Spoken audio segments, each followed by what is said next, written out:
Fox Carolina News going in depth once again on the government shutdown, which has now ended after 43 days. President Trump signed the bill into place last night. For much more, we're joined by Dr. Brent Nelsen with Furman University. Dr. Nelsen, 3 days in a row. Glad you're with us once again. Let's go reflect back on what President Trump was saying last night. Before he signed that bill in the Oval Office, he was pushing for reform to the Affordable Care Act, saying that some big changes need to be in place.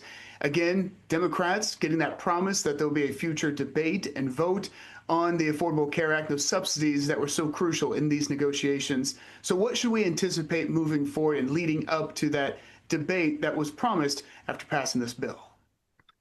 Well, as we have been talking about all week, the Democrats have wanted to bring subsidies or reinstall subsidies so that premiums don't go up. And the Republicans, many of them in the Republican caucus, have constituents who are going to be paying higher premiums as well. And so there seems to be a bipartisan effort right now to bring about some significant needed reforms in the Affordable Care Act. The question will be, of course, whether the Republicans and the Democrats can reform or have ideas that reform it in the same direction. But the fact is, in some sense, the minority of Democratic senators who sided with the Republicans are definitely getting something that they were looking for, a serious debate on the reform of healthcare in this country. There could be a flurry of activity over the next month before the debate and the promised vote, but we could see some movement.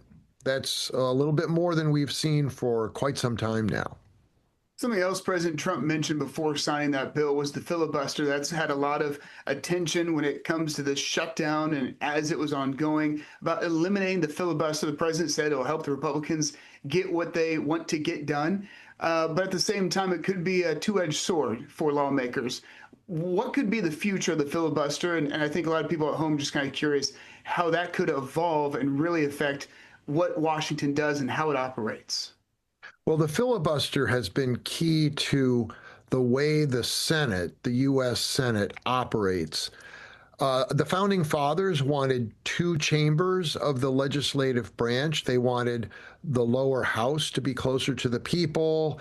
You have to be elected every 2 years, and it really runs on a majority vote. The upper house developed rules over time that reflected what the founders had in mind, that the Senate would be the slower body.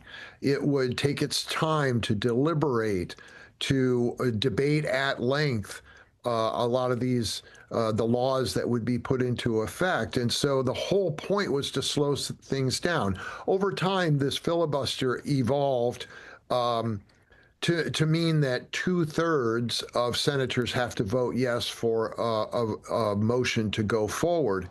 And that almost always means that both parties have to have some members voting in favor of it.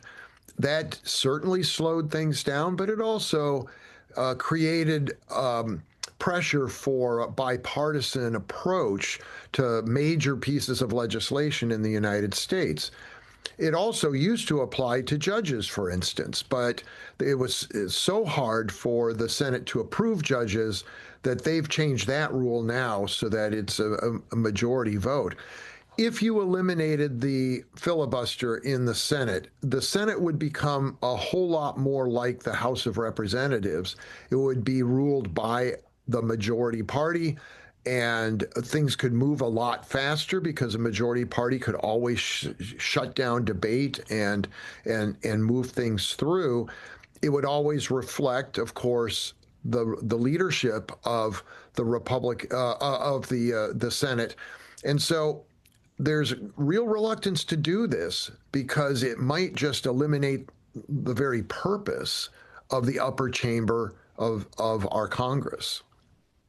And really, it could work to the advantage or disadvantage of whichever party may have power over that chamber. Of course. And the biggest argument for a politician against ending the filibuster is, well, when we're out of power, then we don't have the right to slow things down when the other party is in the majority.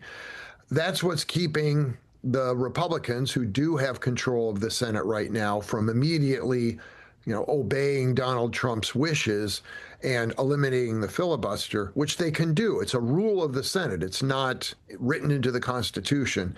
But they know that they'll be in the minority at some other time. So then they would have to suffer the consequences of this. So I don't expect the party to make a big change now, but there's been a lot of pressure on the filibuster, and it keeps coming up in key moments like this. Yeah, it could bring quite the change as well. So, Dr. Nelsen, thank you so much as always for your time and your insight. Yep, thank you.